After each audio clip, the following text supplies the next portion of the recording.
하나님 말씀은 신약성경 요한복음 18장 28절로 32절 말씀입니다. 잘 주신 줄 알고 제가 봉독하겠습니다.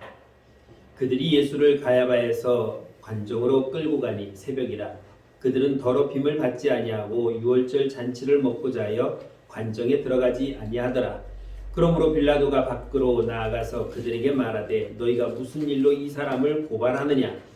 대답하여 이르되 이 사람이 행악자가 아니었더라면 우리가 당신에게 넘기지 아니하였겠나이다.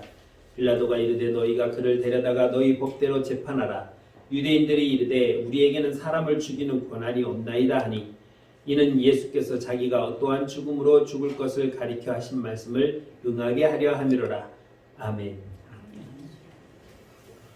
오늘 본문의 말씀은 누가복음 18장 28절부터 19장 16절까지 이어지는 예수님이 신문을 받으시는 그 과정을 오늘 말씀을 통해서 함께 나누고자 합니다. 오늘 28절 말씀을 처음에 다시 보면 그들이 예수를 가야바에게서 관정으로 끌어가니 새벽이라고 말씀하고 있습니다. 예수님은 밤에 잡히셨습니다. 그리고 제일 먼저 대제사장에게 끌려가셨습니다.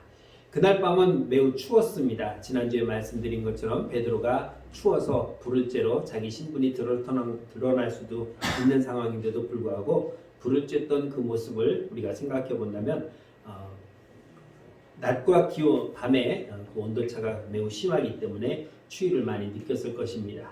오늘 마태복음 26장 67절로 68절 말씀 보면 이에 예수의 얼굴에 침뱉으며 주먹으로 치고 어떤 사람은 손바닥으로 때리며 이르되 그리스도야 우리에게 선지자 노릇을 하라 너를 친 자가 누구냐 하더라 하고 말씀하고 있습니다. 저들은 예수님을 대제사장으로 끌고 갔을 때에 그들이 예수님에게 보인 행태입니다. 침을 뱉고 주먹으로 치며 손바닥으로 쳤다고 말합니다. 눈을 가리고 쳤을 것 같습니다. 그러니까 누가 때렸는지 맞춰봐 라고 이렇게 묻는 것도 볼 수 있습니다. 이들은 이 밤에 예수님을 데려다가 자기들이 먼저 욕을 보입니다. 그리고 곧장 어디로 데리고 가냐면 가야바에게 데리고 갑니다. 28절 보면은 그들이 예수를 가야바에게서 관정으로 끌고 가니 새벽이라. 그들은 더럽힘을 받지 아니하고 유월절 잔치를 먹고자 하여 관정에 들어가지 아니하였다라고 말하고 있습니다. 이때는 유월절입니다. 그렇기 때문에 유월절에 이 유대인들이 이방인과 함께 있는 것은 부정한 그 행위이기 때문에 그 관정에 들어가지 아니하고 자신들은 문 밖에 서 있습니다.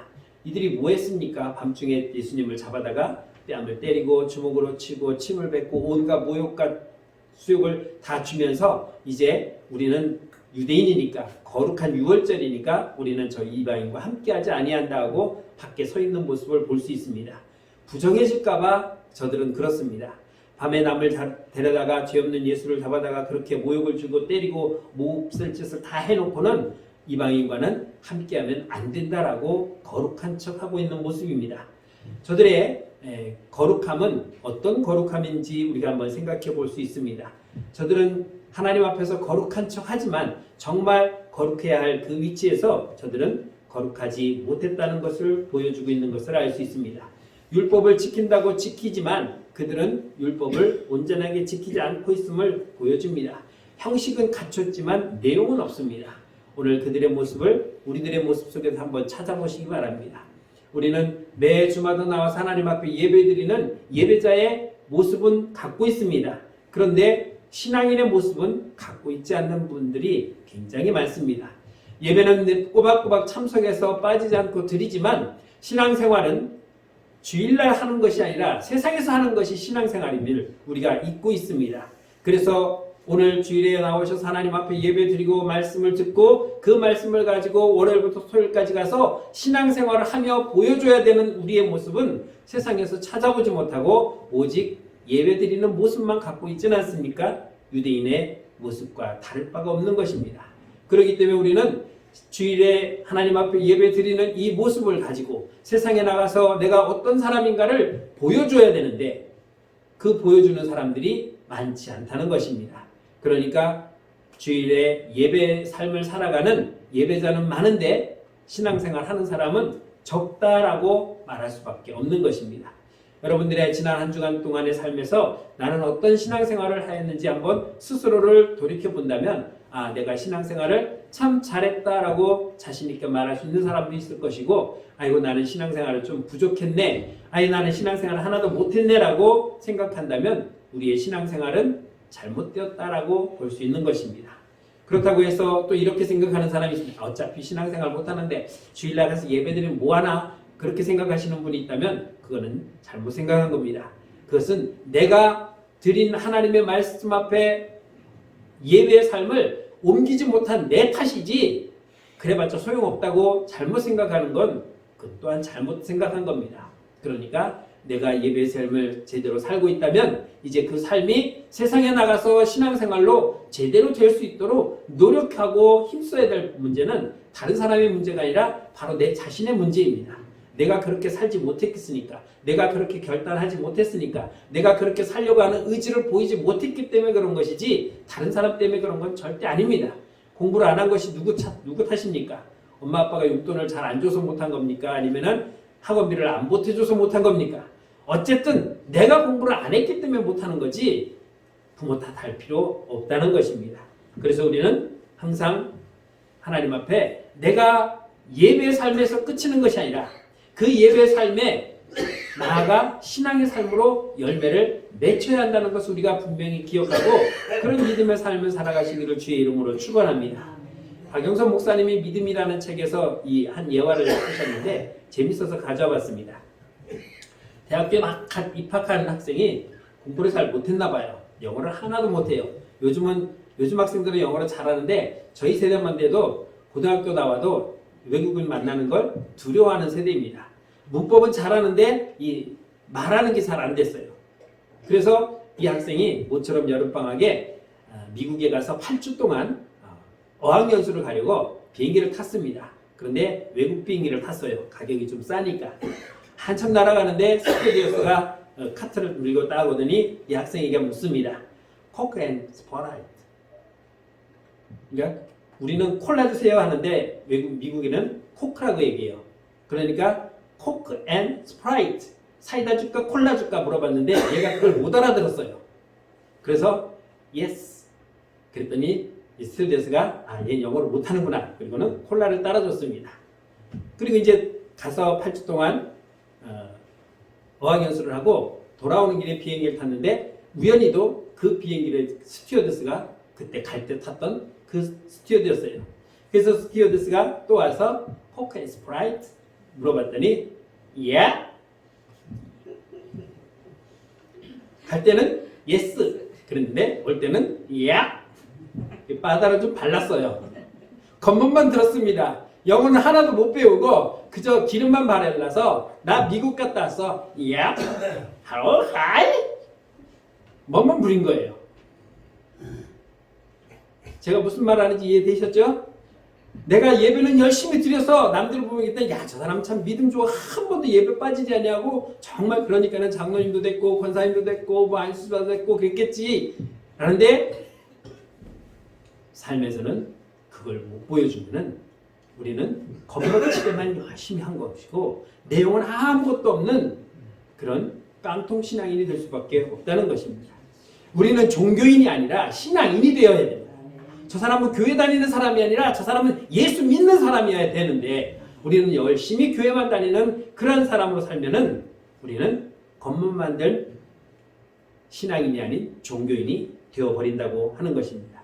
그래서 우리는 날마다 하나님 앞에 믿음으로 살려고 정말 하나님 앞에 신실한 신앙인이 되려고 하나님의 자녀로 살려고 하는 그런 믿음의 삶으로 바뀌어져야 되는 것입니다. 어느 교회는 그래서 장로님들, 권사님들 투표할 때 사전에 뒷조사를 한답니다. 직장에 다니시면은 직장에 가서 저기 이분이 우리 교회 다니시는 분인데 이번에 장로를 선택하려고 하는데 이분이 직장에서 어떤 삶을 살고 있습니까 하고 몰래 조사한대요. 그래서 그분이요 정말 뭐 훌륭하고 뭐 정말 예수 믿어서 그런지 모든 사람들에게 배려하고 뭐 이런 저희가 들어오면은 추천을 하고 그래요? 그 사람 교회 다녔어요? 아이고 어떻게 교회 다니는 줄 몰랐네. 교회 다니면 어떻게 그런데요?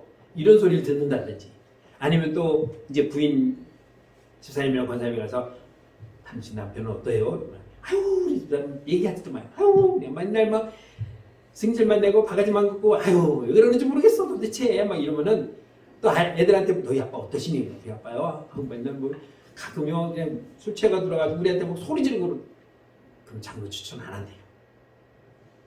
그런데 그 이야기를 듣고 보니까 아 이게 옳은 거구나라는 생각이 들었어요. 우리는 우리 안에서만 보니까 주일날만 보니까 아 저 사람 장로감이야 저 사람은 권사감이야 이게 우리는 그 사람의 어떤 종교인의 모습을 보면은 될 수도 있어요. 그런데 정말 나가서 신앙인으로 사는 거를 점검해 봐야 되는데 대부분의 교회들은 그 점검은 안 하는 거죠. 그러니까 장로가 되어도 권사가 되어도 안수집사가 되어도 가끔씩 보면은 그러니까 교회가 싸우는 교회 보면요 다 그래서 그래요.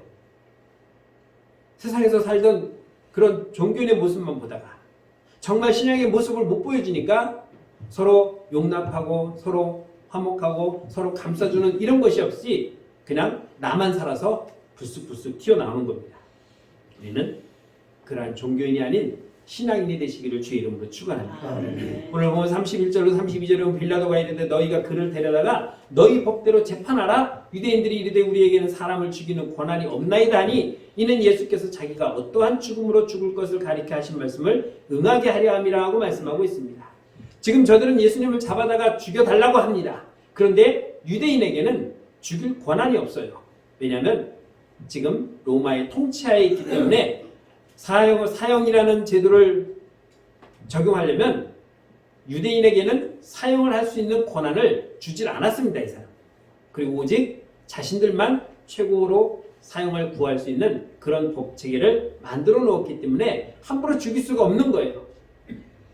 그래서 이들은 뭐라고 말합니까? 이는 예수께서 자기가 어떠한 죽음을 죽어야 되는지 하신 말씀을 응하게 하려 함이라. 너가 스스로 나무에 달려 죽어야 된다니까 너를 그렇게 죽이려면은 우리가 죽이면 안 된다는 거예요. 왜? 유대인의 사형법은 돌로 쳐 죽이는 거거든요. 빌라도는 너희 법대로 해. 너희도 사형할 수 있잖아. 그런데 자신들은 어떻게 죽여야 됩니까? 돌로 쳐 죽여요. 그런데 예수가 말하는 것처럼 너는 뭐 보면은 십자가에 나무에 달려 죽어야 된다고 하니까 우리가 그렇게 죽여줄게라고 지금 끌고 가고 있는 것입니다. 로마의 사형법은 십자가에 죽이는 겁니다. 최고의 어떤 극악무도한 범죄자나 아니면 반란을 꾀하는 그런 자들에게나. 그래서 저들은 지금 돌로 쳐 죽이지 않는 겁니다.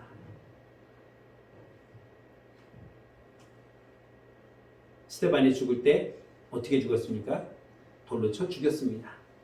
그들에게는 죽일 권한이 없는데 그들이 흥분하니까 일단 죽여놓고 보자. 그래서 그들의 사형법은 돌로 쳐 죽이는 거예요. 요한복음 3장 14절을 보면 모세가 광야에서 뱀을 든 것 같이 인자도 들려야 한다고 주님이 어떻게 죽는다는 것에 대해서 분명히 먼저 말씀해 주셨습니다. 또한 요한복음 12장 32절로 33절에 보면 내가 땅에서 들리며 모든 사람을 내게로 이끌겠노라 하시니 이렇게 말씀하시면 자기가 어떠한 죽음으로 죽을 것을 보이심이라고 주님은 말씀합니다. 나는 그냥 평범하게 너희들이 돌로 쳐 죽이는 그런 것이 아니라 하나님 앞에 정당하게 제물로 드려지는 죽음이 되어야 한다는 것을 말씀하고 있습니다.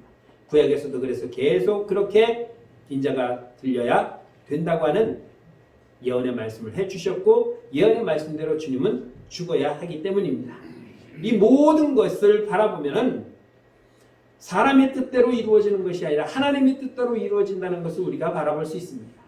다시 말하면 역사는 하나님에 의해서 이루어져 가고 있는 것입니다.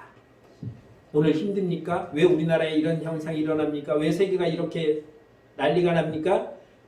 그들의 잘못이 아니라 하나님의 역사를 인도해 가시기 때문인 것입니다. 그래서 역사를 영어로 말하면 히스토리라고 하는데 남자 그 사람의 이야기 스토리. 영어에 보면요 이런 의미 있는 단어들이 많이 나옵니다. 예수님은 하나님의 아들이시기 때문에 어떠한 상황에서도 어둠의 지배를 받는 그런 분은 아니십니다. 하나님의 역사가 그와 함께하고 있고 그렇게 예언하셨기 때문에 그대로 만들어 가는 것입니다. 이러한 상황을 보면서 하나님 왜 우리를 이렇게 힘들게 하지? 왜 하나님은 이렇게 악인들을 펼쳐놓고 있지? 이것을 하나님께서 행하시는 것에 대해서 우리는 깨닫고 또 준비해 나가야 되는 것입니다. 저 오늘 설교를 제목을 무엇으로 잡을까 많이 고생했어요. 이렇게 해놓고 있다가 또 중간에 또 바꿨다가 결론은 누구를 위하여? 해밍웨이의 종을 울리나가 아니라 누구를 위하여? 지금 주님은 빌라도 앞에 서 있습니다. 누구를 위하여 섰습니까? 주님은 십자가 앞에 서 있습니다. 이제 곧 못 박힐 텐데 왜 그분은 누구를 위해서 그 십자가에 설 수밖에 없었는가? 오늘 빌라도 앞에 선 주님이 빌라도에게 질문을 받습니다. 이에 빌라도가 다시 관정에 들어가 예수를 불러 이르되 내가 유대인의 왕이냐라고 묻습니다. 그래야 예수님이 34절에서 예수께서 대답하시되, 대답 내용이 중요한 것이 아니라 예수님이 대답하셨다는 게 중요한 겁니다. 그래서 또 묻습니다. 네 나라 사람과 대세 사람들이 너를 내게 넘겼으니 내가 무엇을 하였느냐라고 묻습니다. 너 뭐 했길래 지금 여기 잡혀왔느냐? 빌라도가 질문하자 예수께서 대답하시되 내 나라는 이 세상에 속한 것이 아니다라고 말합니다. 36절에서 이렇게 내 나라는 이 세상에 속한 것이 아니다라고 주님이 말씀합니다. 빌라도가 듣기에는 좀 생뚱맞아 보이죠. 그럼 네 나라는 여기가 아니면 어디냐라고 생각해 볼 수 있습니다. 빌라도가 이르되 그러면 네가 왕이 아니냐? 여기가 네가 사는 나라인데 네 나라는 딴 데 있다면은 그럼 너는 이 나라 왕이 아니냐라고 또 묻습니다. 그러자 38절에서 빌라도가 이르되 그러면서 진리가 무엇이냐라고 또 묻습니다. 총 5번의 질문을 했습니다. 그런데 3가지는 대답을 하셨는데 2가지는 대답을 안 하셨습니다. 진리가 무엇이냐라고 하는 이 질문에 19장 9절에서 이렇게 말했습니다. 다시 관정에 들어가서 예수께 말하되 너는 어디로부터냐 하되 예수께서 대답하여 주지 아니하셨다라고 말합니다. 묵비권을 행사하셨습니다. 진리가 무엇이냐? 너는 어디로부터 왔느냐? 라는 질문에 주님은 대답하지 않으셨습니다. 이 질문의 대답은 이후에 들어집니다. 빌라도가 이후에 듣게 될 것입니다. 요한계시록 20장 12절을 보면 또 내가 보니 죽은 자들이 큰 자나 작은 자나 그 보좌 앞에 서 있는데 책들이 펴져 있고 또 다른 책이 펴졌으니 곧 생명책이라 죽은 자들이 자기 행위를 따라 책들에 기록된 대로 심판을 받으니라고 말합니다. 사람 누구나 다 죽게 되어 있습니다. 빌라도도 나중에 죽었습니다. 그 빌라도가 죽은 다음에 누구 앞에 서겠습니까? 주님 앞에 서게 되는 것입니다. 히브리서 9장 27절을 보면 이렇게 말합니다. 한 번 죽는 것은 사람에게 정해진 것이요 그 후에는 심판이 있으리라. 지금 주님 앞에 서 있는 사람은 빌라도이지만 나중에는 주님 앞에 누가 서게 됩니까? 빌라도가 서게 될 것입니다. 너는 이 땅에서 무엇을 했느냐? 너는 그 땅에서 나를 위해서 무엇을 했느냐? 네가 한 일은 누구를 위한 것이냐라고 주님 앞에 질문을 받게 될 것입니다. 진리가 무엇이냐? 사람들은 그 진리를 깨닫지 못하고 있습니다. 예수가 누구냐? 예수에 대해서 알려고 하지도 않고 있습니다. 그러나 그것이 그 대답이 그 결과가 나중에 모든 사람들에게 주님 앞에서 다시 그들이 스스로 질문을 받게 될 것입니다. 우리가 학교 다닐 때 방학의 날은 좋은 날이면서 쓰라린 날입니다. 방학이니까 야 방학이다 하고 이제 놀 거라 생각하면 너무너무 기쁘지만 그 뒤에 손에 들려지는 성적표를 보면 나 망했어. 나 집에 가면 엄마한테 뒤지게 맞을 것 같아. 그래서 방학하는 날은 수업도 일찍 끝나서 일찍 끝나지만 집에 가는 날의 시간은 제일 늦더라고요. 제가 다녀보니까 그러더라고요. 그날만 피하면 지나면 되는데 그날은 정말 괴로운 날일 겁니다. 여러분 우리가 인생을 마치고 나면 우리에게 주어진 성적표를 가지고 우리는 주님 앞에 설 것입니다. 우리의 성적표가 낙엽에 떨어지듯 우수수수수 하면은 기분이 좋을 텐데 나의 어떤 특별한 재능도 없는데 나는 미술가가 되고 체육가가 되고 음악가가 되고 그러면은 어떻게 될까요? 그 심판은 견디기 힘들 것입니다. 여러분들은 지금부터 우리는 계속해서 성적 관리를 해 나가야 됩니다.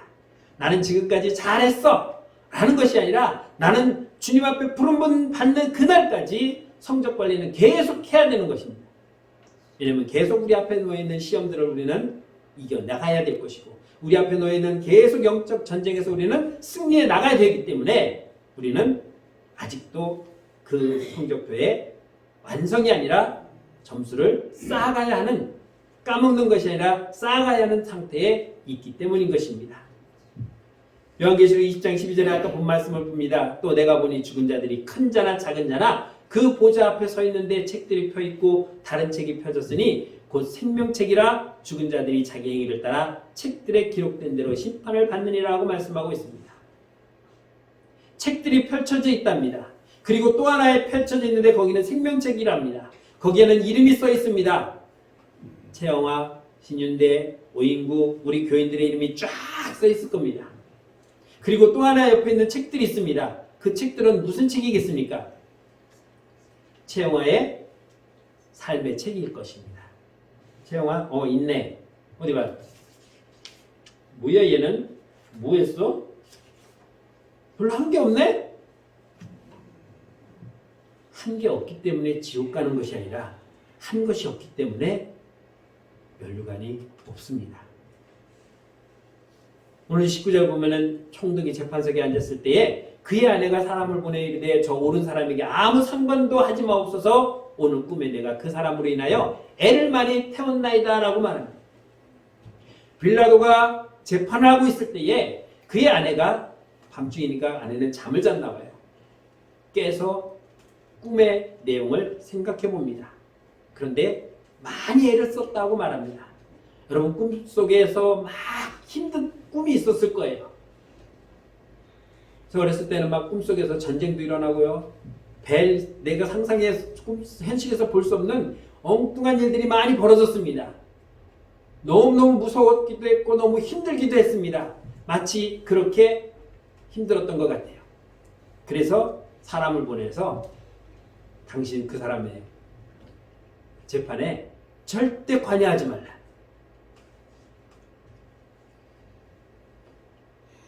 사람들이 후대에 그 빌라도의 아내가 무슨 꿈을 꿨을까를 생각해 봤어요. 그래서 생각한 것이 아마 이런 꿈을 꿨을 거야. 본디오 빌라도에게 고난을 받으사 십자가에 못 박혀 죽으세요. 이 꿈이 이 속에서 사람들이 계속해서 빌라도에서 고난을 받아서 예수님이 십자가에 못 박혀 죽었다는 것을 한 사람이 아니라 모든 사람들이 매일매일 떠드는 그 소리를 듣게 됐다는 꿈이라는 거죠. 그런데 오늘 우리는 어떻게 합니까? 거의 매일 우리는 본디오 빌라도에게 고난을 받으사 십자가에 못 박혀 죽은 거예요. 그러니까는 예수를 십자가에 내어준 빌라도는 지금 2000년 동안 모든 기독교인들 입에서 날마다 고백되어지고 있는 거예요. 그러니 잊을래야 잊을 수가 없죠. 세상 사람들도 알아요. 그게 맞다는 건 아니지만 그런 악몽 속에 시달려서 당신 이거 저기 하면은 당신 이름이 2000년 아니라 3000년 언제까지 사람들이 입에 오르내릴 거니까 절대 관여하지 말라고 사람들은 그렇게 추측을 했다고 합니다. 추측이니까 그렇게만 아시고 빌라도에게는 두 가지 선택이 있었습니다. 예수를 사형에 내어주는 것과 그렇지 않는 것. 우리 앞에는 항상 선택이 있습니다. 가룟 유다는 마지막 주님이 잡히시기 전에 그 앞에서 행하신 이적의 두 가지를 보았습니다. 그런데 가룟 유다의 선택은 주님을 타는 것이었습니다. 오늘 빌라도 앞에 서 있는 이 예수를 빌라도는 두 가지 선택을 할 수 있었을 것입니다. 나는 그에게서 죄를 발견하지 못했다는 그의 고백처럼 나는 무죄다. 그런데 사람들이 동요를 합니다. 누가복음 24장 23절에 보면은 이렇게 말씀합니다. 그들이 큰 소리로 재촉하여 십자가에 못 박기를 구하니 그들의 소리가 이긴지라. 그들의 소리가 이겼다는 것입니다. 나는 그렇게 말하고 싶지 않은데 저들의 소리가 이겼다는 것입니다. 놔주라 했는데 놔주질 못한 것입니다. 사람의 소리에 이끌려갔습니다. 갈라디아서 1장 10절에 보면 이제 내가 사람들에게 좋게 하랴 하나님께 좋게 하랴. 우리에게는 끊임없이 들려오는 소리입니다. 나는 누구를 기쁘게 할까? 내가 사람들에 의해서 인기를 얻기 위해서는 사람들을 기쁘게 해야 되는데 하나님을 기쁘게 할 내가 사람 편에 서면 되겠는가? 우리는 이것을 항상 결정해야 될 시간이 항상 앞에 있다는 것입니다. 오늘 여러분들이 한번 생각해 보십시오. 오늘이 주일인데 어제 달력을 보니까 동창들 모임이에요. 총동창이야. 근데 전화가 왔어요. 너 내일 꼭 올 거지? 한번 시간을, 야, 시간이 뭐야? 1년에 한 번 모이는 건데 꼭 와! 그리고 전화를 끊었어요. 갈아야 되나 말아야 되나 마음속에서 충동이 막 일어납니다. 고민했어요. 자고 일어났는데 아침에 또 전화 왔어요. 너 출발했어? 아니. 너 오늘 알면 너 절교야. 그 말에 마음이 좀 움직였어요. 그래서 그래, 교회는 다음 주에 가서 했는데 뭐 1년에 한 번이니까 가서 보자. 그리고는 홍차에 갔습니다. 누구를 기쁘게 했습니까? 동창들을 기쁘게 했어요.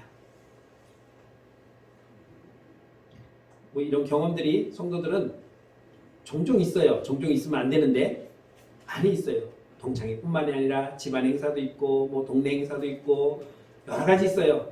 그런데 그 선택에서 과연 나는 누구를 기쁘게 하는 결정을 하고 있는가? 우리는 앞으로도 이런 결단의 순간들이 계속 찾아올 거예요. 그때 나는 과연 누구를 위해서 이 결정을 해야 될 것인가? 하나님을 기쁘게 할 수 있는 것인가? 아니면 사람을 기쁘게 할 것인가? 요한복음 19장 12절에 보면 이러함으로 빌라도가 예수를 놓으려고 힘썼으나 그래도 나름 힘썼어요. 유대인들이 소리질러 이르되 이 사람을 놓으면 가이사의 충신이 아니다 라고 말하니까 이 말에 완전히 무너져 내렸습니다. 너 이거 결정 잘못하면 너는 가이사의 충신이 아니야. 이 나라를 반란으로 이끌고 이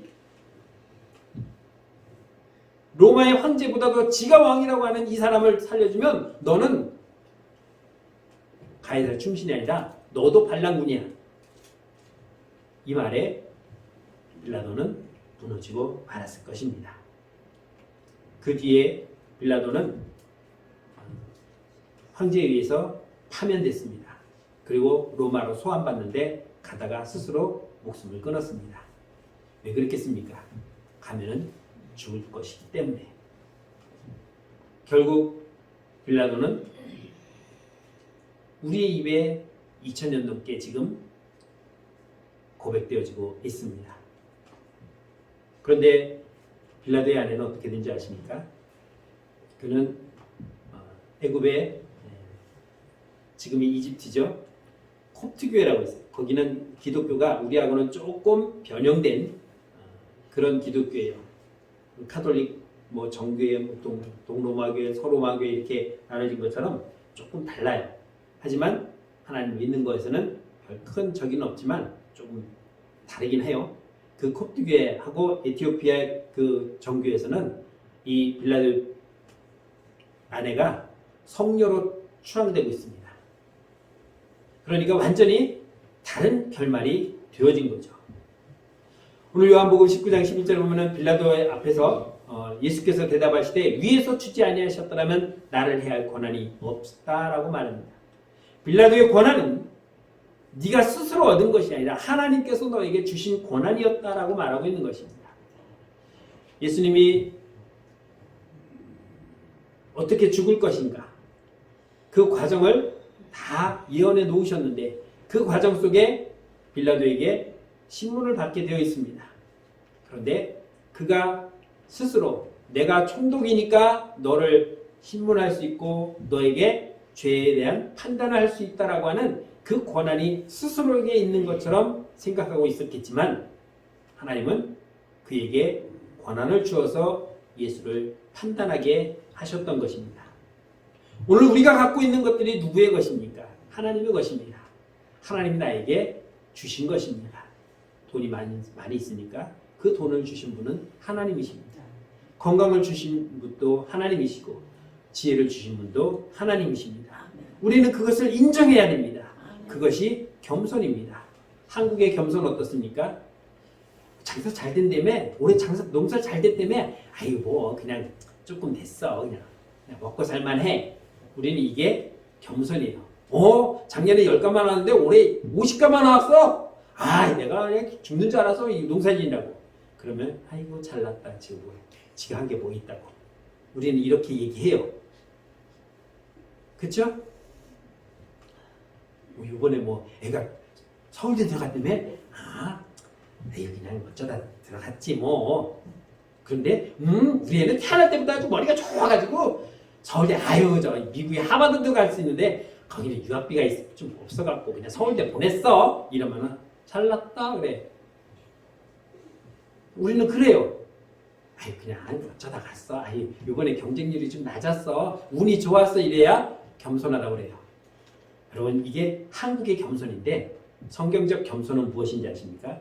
사무엘하 23장 1절에 보면은 이는 다윗의 마지막 말이라 이새의 아들 다윗이 말하며 높이 세워진 자 야곱의 하나님께로부터 기름 부음 받은 자 이스라엘의 노래 잘하는 자가 말하노라. 다윗이 말합니다. 하나님에 의해서 나는 높이 세워진 자다.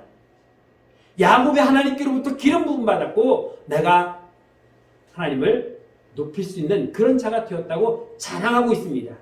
우리가 말하면, 우리 생각으로 말하면 그래 너 잘났다 라고 말할 수 있지만 여러분 성경적 겸손은요 하나님이 주신 그 은혜에 고백하는 것입니다. 인정하는 것입니다.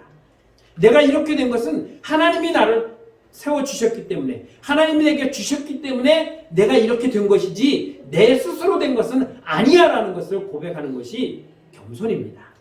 그러니 바꾸셔야 돼요. 우리 애가 서울대에 갔으면 하나님이 지혜를 주셔서 그래요. 올해 농사 잘 됐어요. 나는 못했고 올해 얼마나 더워서 농사 안 됐잖아. 근데 하나님이 우리에게 은혜를 주셔서 이렇게 잘 됐어요 라고 인정하는 거예요. 나를 나타내라는 것이 아니라 하나님을 나타내라는 거예요. 이렇게 된 것은 하나님이 그렇게 하셨고 이렇게 된 것은 하나님이 은혜로였고 내가 비법이 좋아서 내가 경험이 많아서 내가 지식이 많아서가 아니라 하나님께서 내게 은혜를 주시고 나를 이렇게 채워주시고 세워주시고 높여주셔서 된 것이지 내가 그렇게 된 건 아니에요 라고 인정하는 것, 이것이 하나님 앞에 우리가 겸손해지는 것입니다. 그러니 앞으로는 우리의 겸손이 바꿔지기를 주의 이름으로 축원합니다. 내가 너에게 준 것, 너는 그것으로 무엇을 했느냐? 누구를 위해서 썼느냐? 라고 우리에게 물으실 때가 있고 그 앞에 설 때가 있습니다. 착하고 충성된 종아, 내가 적은 일에 충성하였다.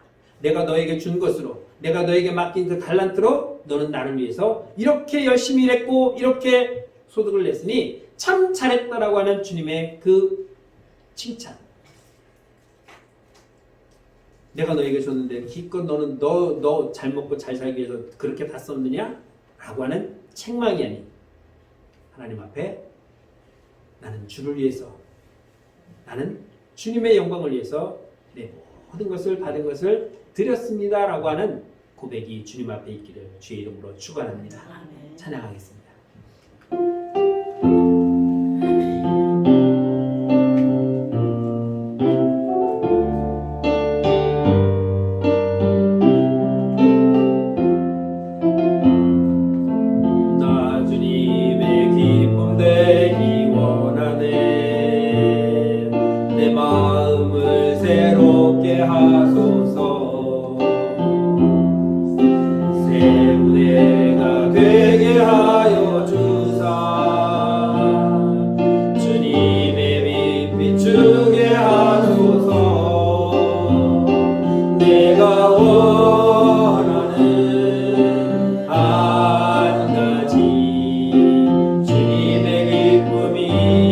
되는 것 내가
부족하고 연약하고 아무것도 없는 우리에게 하나님의 자녀 삼으시고 은혜 주시고 능력 주셔서 주님을 위하여 일할 수 있도록 세워주심을 감사드립니다. 우리의 잘남이 아니라 하나님의 은혜요 하나님의 능력임을 우리의 입술로 고백합니다. 온전히 주님의 영광을 위해서만 살아가고 온전히 주님의 기쁨이 될 수 있는 삶으로 살아가는 종교인이 아닌 신앙이 되기를 원합니다. 우리에게 은혜로 인도하여 주옵소서. 예수님의 이름으로 감사하며 기도드렸습니다. 아멘.